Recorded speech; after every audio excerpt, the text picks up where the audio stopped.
like the fact that I'm taking a big risk and doing what hasn't really been done, right? Talk shows, normally we go on them, we know what's gonna happen. We know the questions they're gonna ask you. You know the world of conversation. You know what it's gonna be. I'm taking a risk. Yep. I don't wanna talk before. I wanna get to meet people, get to know people. Taking risks, that's kind of my specialty. That's your specialty? Yeah. Well, then that's what this is. This is us having a conversation for the first time. We're doing it here. And this is a pun that's intended. We're gonna have ourselves a heart-to-heart. Hey. Huh? Did you zoom in when I said that? That was a perfect. I said we're gonna have a heart-to-heart, and I did this. Hopefully, you caught that. Molly, I also believe in drinking wine. I think conversations get much better when wine is involved. So I like it. I hope that you like wine. Because Yes, that's please. what we do here. Yes, please? Yes, All right, please. I got a psalm. This is my psalm. Hi, how's it going? Miss Cyrus, how are you today? I'm doing great. What's your name? D-Lynn. Hey, Happy to nice pour to meet some you. amazing wine and happy to meet you as well. What do we have today? 2015, something with a little bit of age on it. Hey, Old Give me a little bit Vine of Carrion. age. sexy. Yes, Give- it is. I say psalm because I struggle with the word sommelier sometimes. Yeah, So, psalm. Psalm, yeah. Well, I really respect you. That craft and the time that it takes to become a psalm. I watched a documentary about it. Thank you this very is much. intense No, you're and real. a lot of purpose, and your life is very dedicated to this craft, and I respect it. Thank you kindly. You're Yeah. absolutely going to enjoy this. Thank Okay. you. Fresh pepper, tobacco, smoked meats. Don't threaten me with a good time. A little bit of black cherry. Don't threaten me with a good time. I'm gonna drink the fresh pepper. Enjoy. Thank Let's you. rock. Cheers. Cheers. To you and I. Right? Great conversation, Cheers. great dialogue. I love it. I appreciate you doing this. This is cool. Thank you. I like this. Is as big as my face. This is what I. This is This is great. what you want to drink out of. Mm-hmm. Miley, where do we start? First of all, I guess I got to give you your flowers first. A tremendous amount of respect for you and your success. Thank Your you. story, where you've come from, where you now are.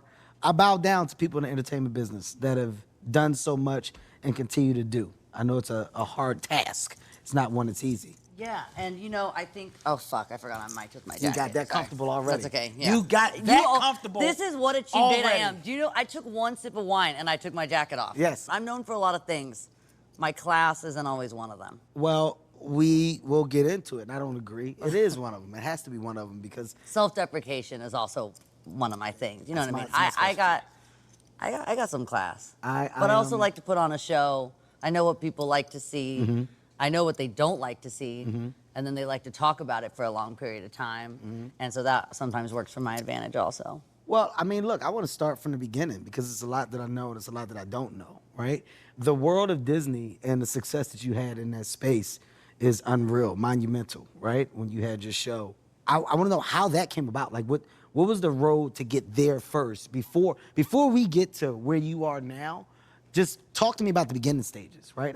How do you Well, get the it's show kind that of you a got? funny story. I got cast for Hannah Montana as I was 12. So a couple girls that I knew that were on, going to school with me, and we were on the same cheerleading team, they were going to LA to audition for Disney. And I begged my mom to let me go with them. Okay. So I went across the country. My mom actually wouldn't fly. My mom was terrified of flying. So we drove for 3 days from Nashville to California.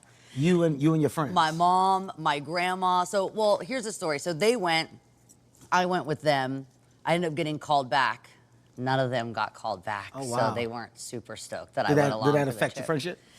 At that point, I was already going through some bullying, wasn't really feeling like I fit quite in. The arts and kind of creative, I guess, community surrounding me in Nashville, it wasn't really that strong. Okay. Okay. I think a lot of people were kind of more okay with just blending in, and I've always wanted to stand out and be different and also be confrontational and I guess kind of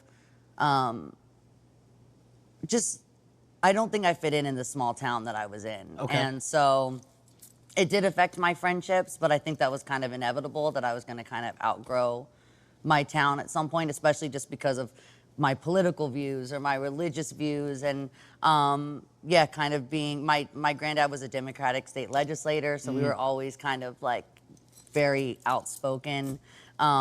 And so, yeah, it did kind of affect What's my the friendship. town? You say small town. Nashville, Tennessee, but I'm Nashville. from a small area called Thompson Station. Thompson Station. Yeah, where Okay. my dad still lives on the same farm that I grew up on, 500 acres, surrounded by just, land. When you talk about, the outgrowing side of the small town, is there still love? Is there a love-hate relationship? Is it just a hate relationship? Like, what's your No. relationship with Thompson? I don't have a lot of hate in my heart for kind love of that. anything. Hate in my heart. I like that. But yeah, so my friends took me to California. I auditioned. I got called back. My mom wouldn't fly, so we drove. And I went back to California again, did another audition. I got another call You back. drove twice.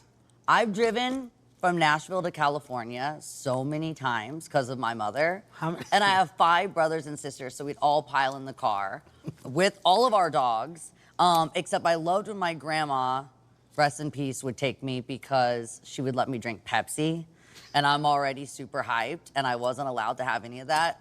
When I sat down on that plane, that was the first thing I did. I mean, if they would have given me an IV of it, I would have taken it. Like, I drank so much Pepsi, and then my grandma would drop down. We'd go to the pier. I spent a lot of time with my grandma. My grandma, who I have tattooed on my arm, ran my fan club out of my little kitchen of my dressing room my entire childhood, signed every picture. Unless she liked the picture of me, then she kept it and framed it and put it in her house. So here's the question, right? And this is the part where I'm more curious than anything. You say there's a lot of back and forth with you with the callbacks and stuff. You get the part for the show. The show ends up becoming a hit and success that it is. Well, actually, they hired someone else. They didn't hire me so I got called back, and then they said I was too small, too young. I literally had like 4 teeth. I'm from Nashville. That's like kind of a normal thing, but I really only had 4 teeth, and on those 4 teeth were braces. And I remember coming back for the callback. Somehow I lost. Give me a real number of teeth. Dude, give me I don't a know real if you number, put up Miley. pictures in this show. When I show you a picture, I had 4 teeth, and the 4 teeth I did have had braces on Okay. them. But All right. I don't know if you've ever seen clear braces. Don't do it because they just look nasty. And my mom was like, we have to get the clear ones because you're doing all these callbacks and no one wants to see Hannah Montana with big brackets on her teeth. So she got me the clear ones, but they were disgusting. After all those Pepsis with my grandma, they were like brown. And so then I showed up with with my 4 teeth. And I remember them looking at me like, what happened? Kids, you're just changing so much. And every time I would come back, something new would have changed. Like now I've got cystic acne because I'm growing up. It kept getting kind of worse. And so then they hired someone else. They shot a pilot. They went and showed the pilot to a bunch of kids. How long were you going back? From the time I was probably 10 and a half, and I booked it when I was 12. So between 2 years. 2 years of auditioning. 2 years of auditioning. Miley, are you and kidding not me? getting the part. And then they showed it to they showed it to kids. They'll do those kind of screenings and see if people are resonating and relating to the characters. So the show was in development for 2.5 years? Yeah.